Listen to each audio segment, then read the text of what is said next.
Life in tatters as the world shatters. What will become of me?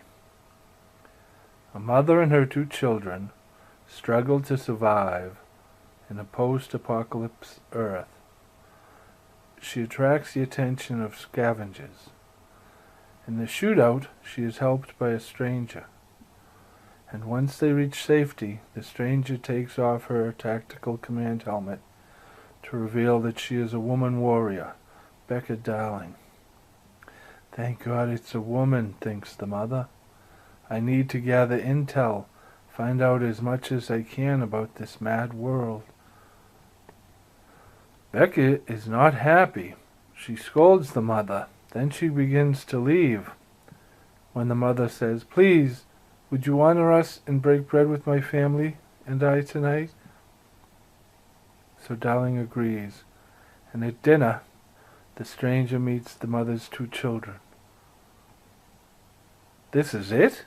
This is your group? How have you survived for so long?" "Well, my husband was a good planner. He saw the gathering clouds of war, but he was also, sadly, one of the first victims of it.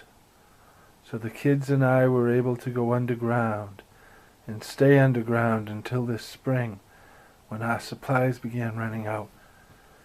And then I began scavenging." "So you haven't really survived in the post-world yet. You've just avoided it." "Interesting. Your son. What about my son?"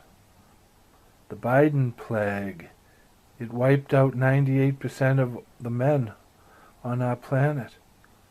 Turned them all into these mutants, armies of mutants that live just outside the city. Your son, he would be worth a fortune in any marketplace if he wasn't killed first by one of the periwinkles. They're a new faith that blames males for the apocalypse. So they kill any and all males they find, no matter their age. They attract a lot of followers because, while they started out as a reproduction center that morphed into a religion, so they're able to clone their followers, and for some reason the authorities have allowed it to go on, forcing many people to join this cult simply so they can be cloned.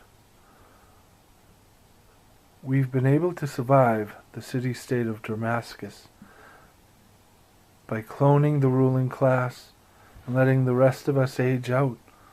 They keep promising to expand the cloning, set up more artificial womb sites for the rest of us.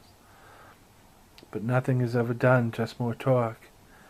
Still, they keep us in line by allowing the mutant males that surround our city to break in every now and then, kill some, rape some, and carry some of us off to never be seen of again. I believe it's all been prearranged, every incursion. But where's the proof? The Mount Killamanjaro Center is dedicated to returning duality to humanity. They believe that cloning is a dead end and will only lead humanity to extinction. It hopes to bring duality back to humanity, so it has started a program to reintroduce males into the population. The Mount Killamanjaro Center is a worldwide movement of people who believe in the duality of humanity. They have outposts in every city.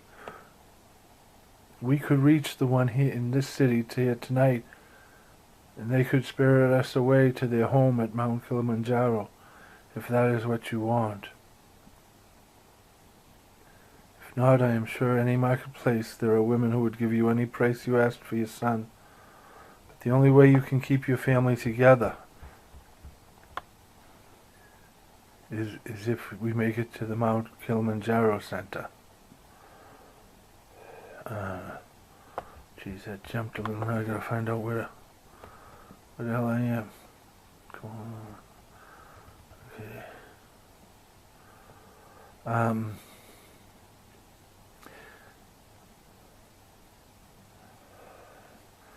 Okay, I got it.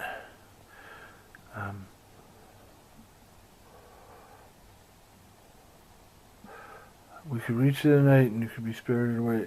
If that is what you want, the only way you can keep your family together is if we reach sanctuary at the Mount Killamanjaro Center.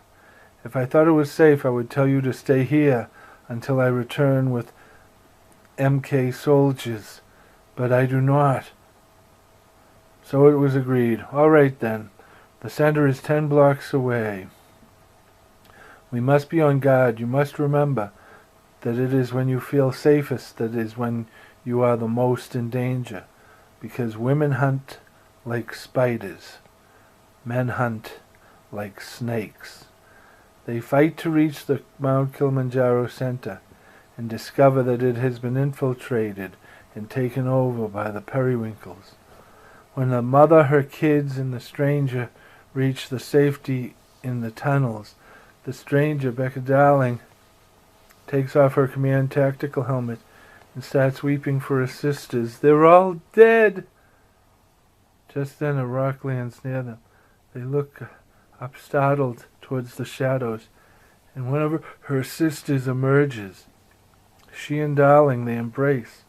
Then she leads them down a tunnel to an underground train. This is the last train to safety. Get on board. How about you, sister? Asks Darling. We no longer have an outpost in the city. Someone must stay behind. Darling thinks of the underground survival rooms where the mother and her kids had survived for so long. Safe, secure, easily defendable, and with a water source. Made to order. I have a place that could serve us well, says Darling, as a home base. The mother gives Darling the codes and passwords for her underground dwelling, and they say goodbye to each other. The mother and her children reach safety at Mount Killamanjaro, and Darling returns to the fight. Okay, that's it. I also add a little bit about, I named the stranger Becca Darling, because Becca Darling, her stage name, was this Boston singer-songwriter. She was also one of my first Facebook friends. She used to, click that like button on the Facebook for some of my videos.